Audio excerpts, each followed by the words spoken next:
Ютуб канал Дитячі аудіокнижки українською. Русалонька Ганс Крістіан Андерсен.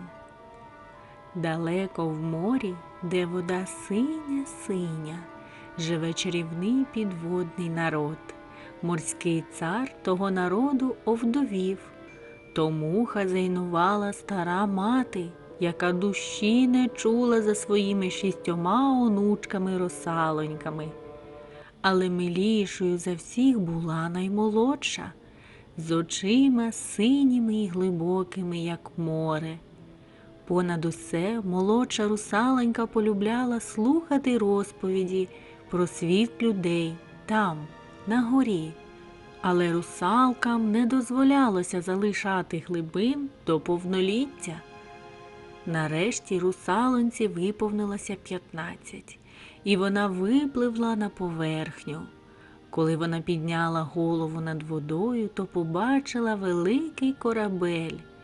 Русалка підпливла просто до борту корабля і побачила вродливого принца з великими чорними очима. Несподівано здійнявся шторм. Хвилі захлиснули корабель, він ліг на бік, і палубу накрило водою. Русалонька підхопила непритомного принца і попливла до берега. Вона залишила його на піску, а сама втекла. Відтоді русалонька не могла забути про красення принца ні на хвилину і мріяла його побачити. Тоді вона вирішила спитати поради в морської відьми. Відьма пообіцяла обернути русалоньку на людину, проте за це бідоласі довелося віддати свій голос. «Ось тобі напій», – сказала русалонці відьма. «Коли вип'єш його, твій хвіст перетвориться на пару струнких ніжок. Але пам'ятай, ти ступатимеш наче по гострих ножах, і ти вже ніколи не зможеш стати знову русалкою. А якщо принц не покохає тебе і не зробить своєю дружиною, ти загинеш, станеш морським шумовинням». Русалонька випила напій і тієї ж миті знепритомніла. Отямилася вона на сходах королівського палацу, а перед нею стояв принц. Русалонька опустила очі і побачила, що ріб'ячий хвіст зник, а замість нього з'явилися 2 ніжки. Принц питав, як вона сюди потрапила, але русалонька тільки лагідно й сумно дивилася на нього, адже говорити вона не могла. Тоді він узяв її за руку і повів до палацу. Кожен крок завдавав русалонці такого болю, ніби вона ступала по ножах. Русалоньку вбрали у шовк та муслін, і вона стала першою красунею при дворі. З кожним днем принц прив'язувався до русалоньки все сильніше, але він зовсім не збирався одружуватися з нею. Одного разу русалонька дізналася, що принц одружується на принцесі з сусіднього королівства.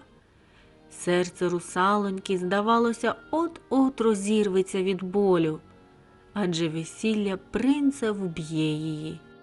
Святкування відбулося на кораблі. Русалонька знала, що лише один вечір залишилося їй бути поруч із тим, заради кого вона залишила рідних, віддала свій чарівний голос і терпіла муки, про які принц навіть не здогадувався. Раптом русалонька побачила, як із моря піднялися її сестри. Їхнє довге розкішне волосся вже не розвивалося за вітром, воно було обрізане. «Ми віддали волосся відьмі, щоб вона допомогла нам врятувати тебе від смерті. А вона дала нам цей ніж. Убий принца і повертайся до нас». Але русалонька всім серцем кохала принца. і з першими променями сонця кинулася в море, де відчула, як її тіло розпливається шумовинням. Раптом вона побачила перед собою духів повітря. Русалонька помітила, що й вона стала такою самою, відірвавшись від морського шумовиння. Невидима русалонька усміхнулася принцу і піднеслася разом з іншими дітьми повітря до рожевих хмар, що плавали в небі.